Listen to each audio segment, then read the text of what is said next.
Welcome to lesson 6. This is on page 201 in your textbook. So the difference between the last lesson we did and this lesson, it's not the fact that we're looking at it as something, we're looking at the fractions differently, but we're just going to end up not always having a whole number. So in all the ones that we've done before, we've gotten a whole number as the answer, and this time that will not be the case. So it says 6 pizzas were delivered for a pizza and play night.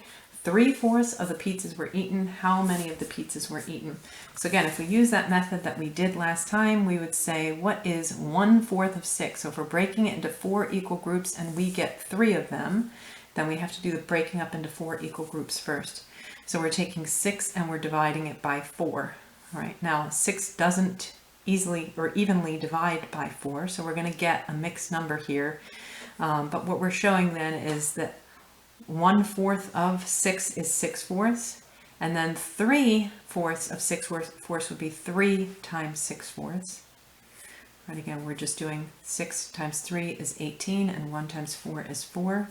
And then from this step to this step, we're noticing that they both share a common factor of 2. So 4 divided by 2 is 2, 18 divided by 2 is 9, so we get 9 halves. And then this is an improper fraction and we need to change it into a mixed number. So how many times does 2 go into 9? It would go in 4 times. 4 times 2 is 8. Subtract and get 1, so there's a remainder of 1. So we can make 4 sets of 2 and we have 1 of those left over. So 4 and 1/2. So here is the visual model that goes along with it. Here's our 6 pizzas that we have. And it says that 3/4 of the pizzas were eaten. So they're taking and they're breaking them into 4 equal groups, right? So again, normally we say divide in half and then divide in half again. Well, this is what it would look like if we divided it in half again, all right? Each group would have 1 whole pizza and a half a pizza. 1 whole pizza and a half a pizza. Here's a half a pizza and 1 whole pizza. There we go. Then in our next group, we have 1 whole and 1/2, and then our last one, we have a half and a whole. All right, so there are our 4 equal groups, and 3 of those 4 equal groups were eaten. So we have 1, 2, 3 whole pizzas. Then we put together these 2 halves to make a 4th one, and then a remaining half. All right, so again, if you have fraction pieces or something that you can use to model this, you're going to take these 2 and smush them together and get that 1 whole pizza and then this. So they ate 4.5 pizzas and 1.5 pizzas were left over. All right, and then the other way to do it is just not worry about finding 1/4 of 6 first, like they did here, but to just go through and multiply just like we did before. So we're going to think of this as 6 over 1, 6 wholes. So then we do 3 times 6, that's what we have up top. 4 times 1 is 4. And then again, don't forget to do the reducing part here. So 2 is a common factor between 4 and 6. So 4 divided by 2 is 2. 6 divided by 2 is 3. We get our 9 halves, just like we did before up here. And then we change that into a mixed number. All right, so again, the major difference, it's not the process that's different, it's the answer that's different, is that we're going to start seeing mixed numbers instead of whole numbers as our answers. So it's 4.5 pizzas were eaten. All right, let's take a look at the next page. I think I'm missing a page of this. Okay, find 1/3 of 10. So again, the 2 different strategies. The first way is to find 1/3 of 10, or 10 divided by 3, and that would be 10/3, right? Or they're saying you could do 1/3 times 10, which is still 10/3. And 10/3, if we change that into, how many times does 3 go into 10? That would be 3 times. 3 times 3 is 9. Subtract and get 1. So then we would get 3 and 1/3. All right, from a visual perspective, we're looking at this. I'm taking 10 whole pizzas, 1, 2, 3, 4, 5, 6, 7, 8, 9, 10. They had to break that last one up into 3 equal pieces. So imagine if you had 10 pizzas, you would give 3 to one person, 3 to the next person, 3 to the next person, and then you would cut that last one into 3 equal pieces. All right, so each of those thirds contains 3 1/3 pieces. All right, so 1/3 of 10 would be 3 1/3. Now, for find 2/3 of 10, we could use this model again and say, well, if 1/3 was 3 1/3, then 2/3 will double the number of whole pieces we have, so we would get 6, and then it would do 2 of the fractional pieces, so 2/3. But let's look at that, assuming that we hadn't done that one already. So we would do 2/3 times 10, 2/3 of 10, which would be 2 times 10/3. All right, so again, they're just saying, here's the thirds of 10, and I want to double that. So that would be 2 times 10 would be 20/3. And then if I were to go through and change that improper fraction into a mixed number, 3 into 20, that would be 6, because 6 times 3 is 18. 20 minus 18 is 2. So that would be our numerator on our fractional part. So we would get 6 and 2/3. All right, again, if you can't read that, 6 and 2/3. Okay, then let's take a look at number 2. A board is 4 meters long. 3/5 of it is sawed off. All right, so 4 meter long board, and we're going to saw 3/5 of it off. How long will the sawed off piece, how long is the sawed off piece in meters? So here is the 4 meter long board, and they're asking us to cut it into 5 equal pieces. All right, and then we take the piece that represents 3/5 of that. All right, so the 4 meter board is going to be split into 5 units. So it's saying 5 units equals the 4 meter board, that this 4 meter board is made up of 5 units. One of them would be 4/5. All right, so if the whole thing is 4 meter long and we break it up into 4 equal pieces, you can see that here they've broken the meter pieces into 1/5 meter pieces. So 1/5 of this whole thing would be 4/5 of a meter. There's another 4/5, that would be 8/5. Another 4/5 would be 12/5. Another 4/5 would be 16/5, and another 4/5 would be 20/5, and 20/5 is the same as 4. So there's our whole 4 meter part, and this is 4/5 of 1 meter. All right, so then we get 3 of those boards. That would be 3 times 4/5. All right, again, they're saying that's 3 times 4/5. So again, they're showing us a lot of steps in here. 3 times 4, or 3 over 1 times 4 over 5, they're just showing us that that's the same thing as 3 times 4 over 5. Then 3 times 4 is 12. All right, then we have to turn this improper fraction into a mixed number. So 5 goes into 12 2 times. 2 times 5 is 10, so that means that there, out of the 12, we've used up 10, and there's 2 pieces left over. So 2 and 2/5. The sawed off piece is 2 and 2/5 meter long. All right, I'm going to have to turn this off and come back on because I think I forgot to photocopy a page there. Okay, here's page 203 of lesson 6. So let's keep going through with this. Sorry about the noise in the background, that's my printer. So 2/3 of 8, or 2/3 times 8. They're going to do this shorter method here where we're just going to do the 2 times the 8 in the numerator and 3 times 1, or just 3 in the denominator. 2 times 8 would be 16. Right, and then we have 16/3, which is an improper fraction. So what do you do then?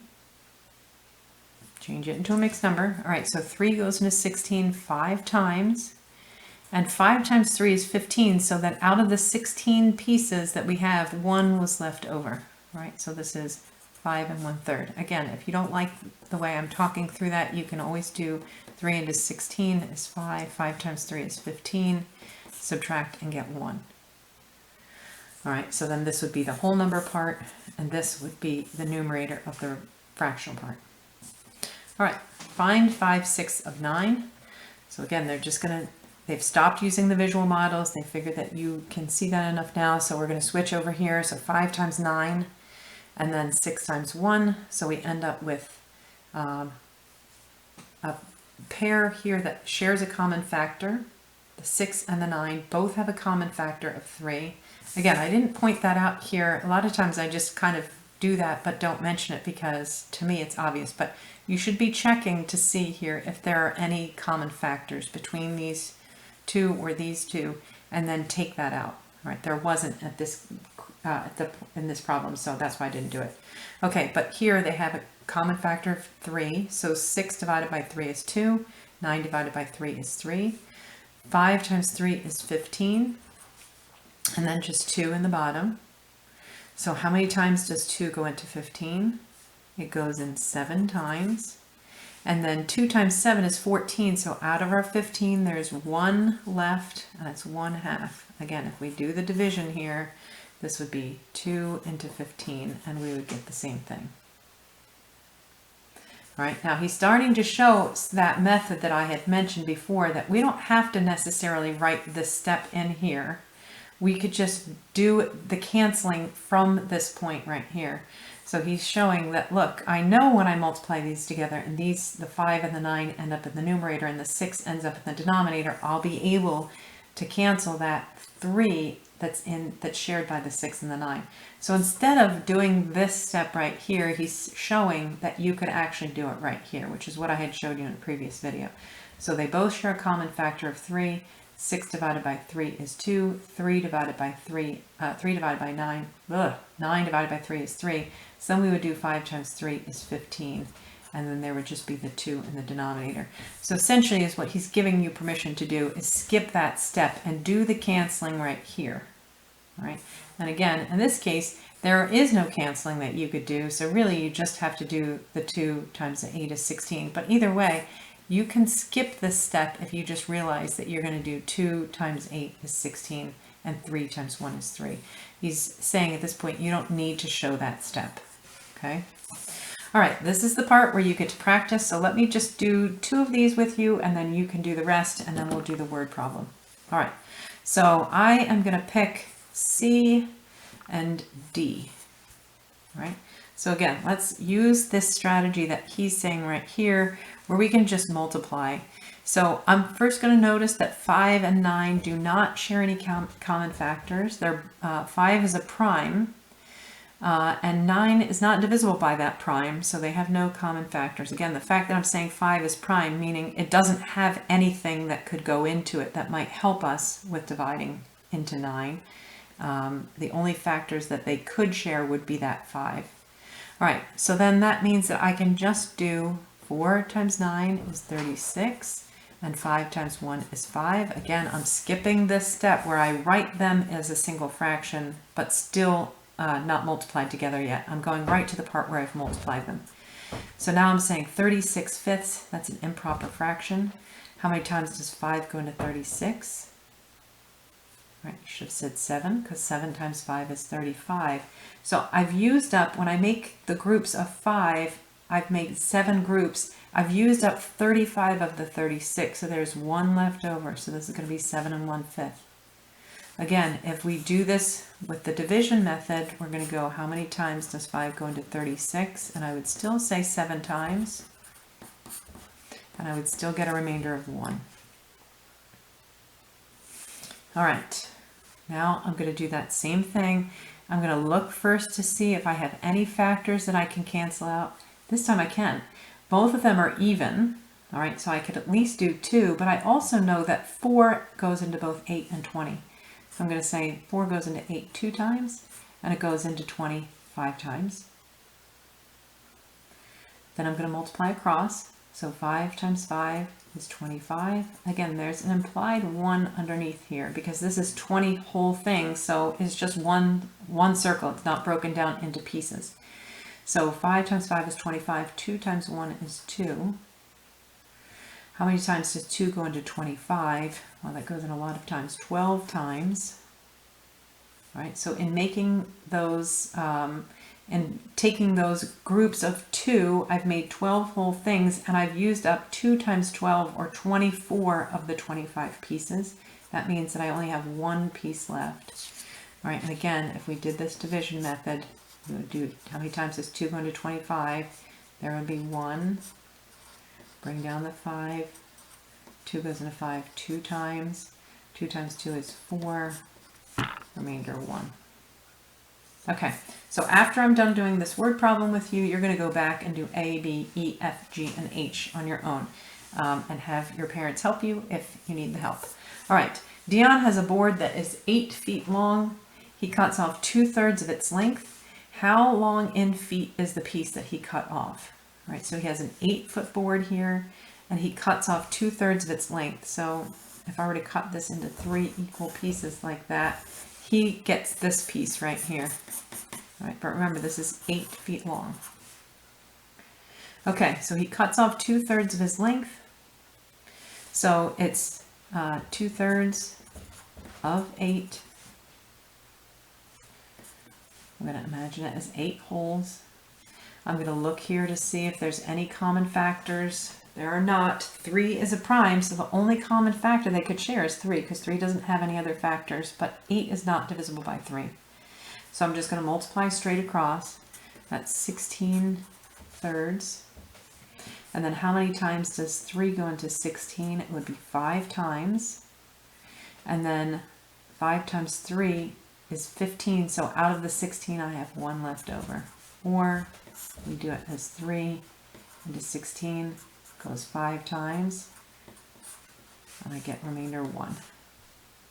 Okay, so good luck with those. Go ahead and do those and see how you make out. All right, bye.